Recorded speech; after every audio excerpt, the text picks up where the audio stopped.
አሰላሙ አለይኩም ወራህመቱላሂ ወበረካቱ። ሙስሊም ወንድሞች እንዲሁም ክርስቲያኖች ሰላም ብለናል። ዛሬ ማቀርብላችሁ ነብያችን ሰለላሁ ዐለይሂ ወሰለም በባይብል እንደተተነበየላቸው ሁለተኛውን ፓርት ነው።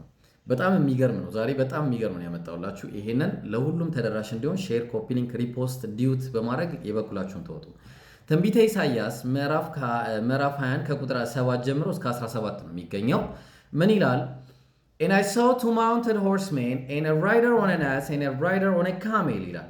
እንግዲህ በአህያ ላይ ተቀምጦ የሚሄድ አየው አለ። በአህያ ላይ ተቀምጦ የሚሄድ ያየው ዮሐንስ ወንጌል 12:14 ላይ አንቺ የጽዮን ልጅ አትፍሪ፣ እነሆ ንጉሥሽ በአህያ ውርንጫ ላይ ተቀምጦ ይመጣል ተብሎ እንደተጻፈ አለ። በአህያ ላይ ተቀመጠ ማለት ነው ኢየሱስ። and a rider on a camel ከኢየሱስ በኋላ ደግሞ የሚመጣ በአህያ ላይ በግመል ላይ የሚቀመጥ አየውኝ አለ። ማን ነው ብለን ስንል ሰሂህ ቡኻሪ 4400 ላይ ነብያችን ሰለላሁ ዐለይሂ ወሰለም አልቀስዋ የምትባል ግመል እንዳላቸውና በእሷ ላይ ይሄዱ እንደነበረ የሚያሳይ በጣም ገራሚ የሆነ ትንቢት ነው ማለት ነው። መቻለቀ ትንቢቱ እየገረመ ነው የሚመጣው ገና። ትንቢተ ኢሳይያስ ምዕራፍ 20 እንደዛው ቁጥር 13 ላይ ስለ አረብ የተነገረ ሸክም አለ። አረቦች ማን ናቸው? ጥያቄ የለውም፣ ሁላችሁ የምታውቁት ነው። ከዛ ምን አለ? የድዳውያን ነጋዴዎች ሆይ። ድዳውያን ማን ናቸው? እዚህ ጋር የተባሉት የተፈለገበት ቄዳራውያን ናቸው። ተግባባን? እዛ ሀገር ውስጥ ሲኖሩ የነበሩ ቁረይሾች ምን ያደርጉ ነበረ? ነጋዴዎች ናቸው። ይሄንን እንዴት ልትል ቻልክ ካላችሁኝ ኦብቪየስሊ የታወቀ ነው፣ ባይብል ላይ የተለመደ አካሄድ ነው። በመጽሐፈ መሳፍንት ምዕራፍ 8 ቁጥር 22 ላይ የእስራኤል ሰዎች ጌዲዮንን ከምድያም ልጅ አድነሽኛልና ይላል። ከምድያም ልጅ። ከዛ ቁጥር 24 ላይ እስማኤላውያንም ስለነበሩ ይላል። እነዚህ ምድያማውያን እስማኤላውያን ናቸው ብሎ ያስቀምጣል። ይሄ ደግሞ አይደሉም ኦብቪየስሊ እንደሰታያቸው ዘራቸው ከነሱ የሚመጣ አይደለም። ግን ሃፍ ብራዘር ቢሆኑ እንኳን ለምሳሌ ኤልኮስ ኮሜንታሪ ፎር እንግሊሽ ሪደርስ ላይ ያስቀመጠው because they were Ishmaelite seed occur as convertible አለ። እስማኤላውያንና እነዚህ ሚዲያማይትስ ተብለው የተጠቀሱት ተለዋዋጭ ሆኖ ይመጣል። በተመሳሳይ ካምብሪጅ ኮሜንታሪ ላይ ብትመለከቱት ምን ይላል? ኢንተርቼንጀብል ሆኖ ይመጣል። እንደውም እንደ ዋቢ አድርጎ ያስቀመጡት ዘፍጥረት 37:28 ነው። ምን ይላል? የምድያም ነጋዴዎችም አለፉ አለ። እነሱም ዮሴፍን አንስተው ከጉድጓድ አወጡት፣ ለእስማኤላውያንም የዮሴፍን በ20 ብር ሸጡት ይላል። ስለዚህ አሁን እስማኤል ለነሱ አይደለም የሸጡት። አሁንም ምንድን ነው የሚለው?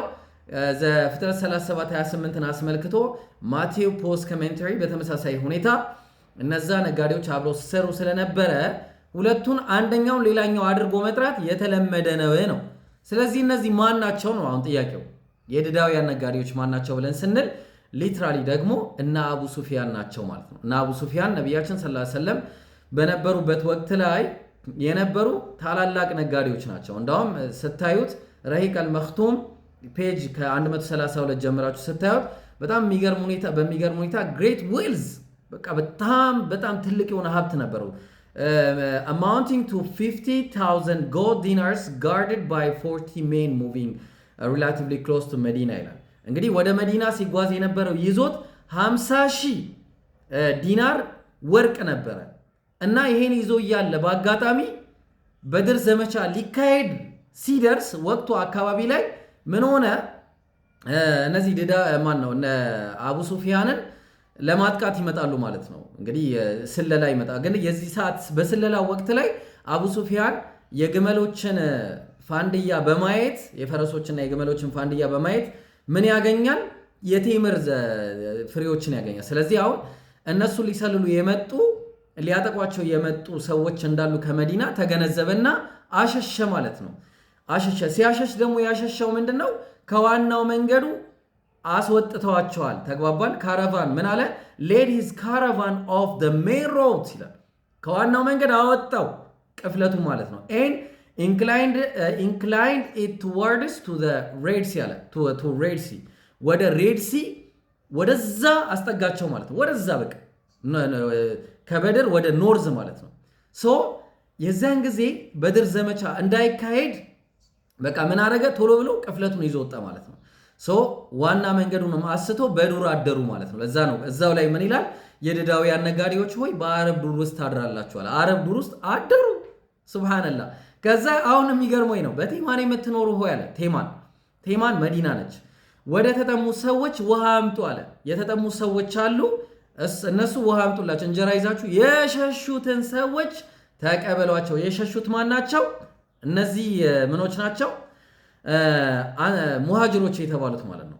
ሙሃጅር ማለት ራሱ ሸሽቶ የመጣ ማለት ነው። ተግባባን? እነሱን ተቀበሏቸው አለ።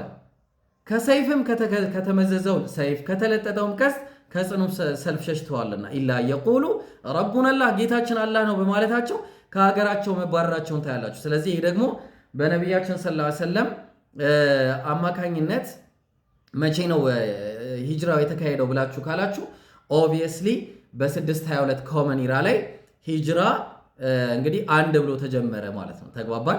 ስለዚህ እነዚህ ሂጅራ አንድ ብለው ሲጀምር ምን አለ ጌታ እንዲህ ብሎኛል አለ ቁጥር 16 ላይ እንደ ምንደኛ ዓመት በአንድ ዓመት ውስጥ የቄዳር ክብር ሁሉ ይጠፋል አለ። በአንድ ዓመት ውስጥ ልብ አድርጉ፣ የቄዳር ክብር ሁሉ ይጠፋል።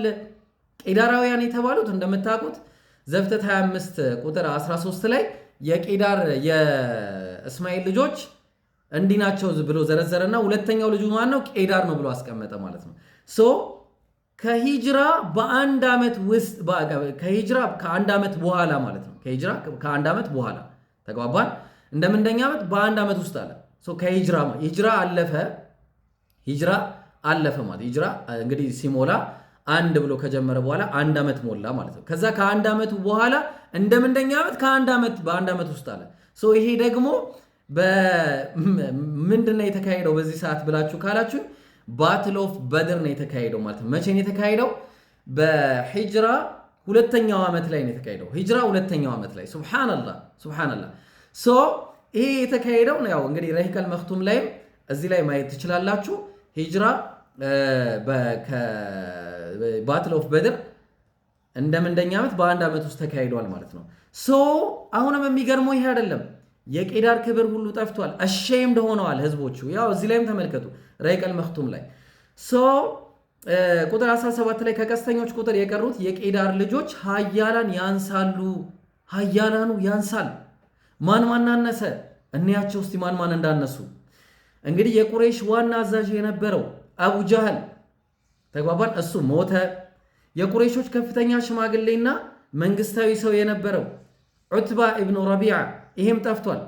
ሸይባ ኢብኑ ረቢዓ፣ አልወሊድ ኢብኑ ዑትባ፣ እነዚህ መዘረዘረላችሁ ሁሉ ሀያላን የነበሩ ሰዎች በአጠቃላይ ክብራቸው ጠፍቷል። ወደ 70 የሚጠጉ ሰዎች በዛ ጦርነት ላይ ጠፍተዋል የሚለውን ነገር ታያላችሁ። ሱብሃንአላህ።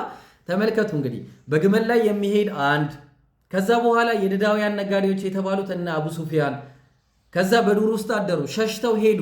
ሶስተኛ ከዛ በኋላ ሂጅራ ከመካ ወደ መዲና የነበረው ስደት።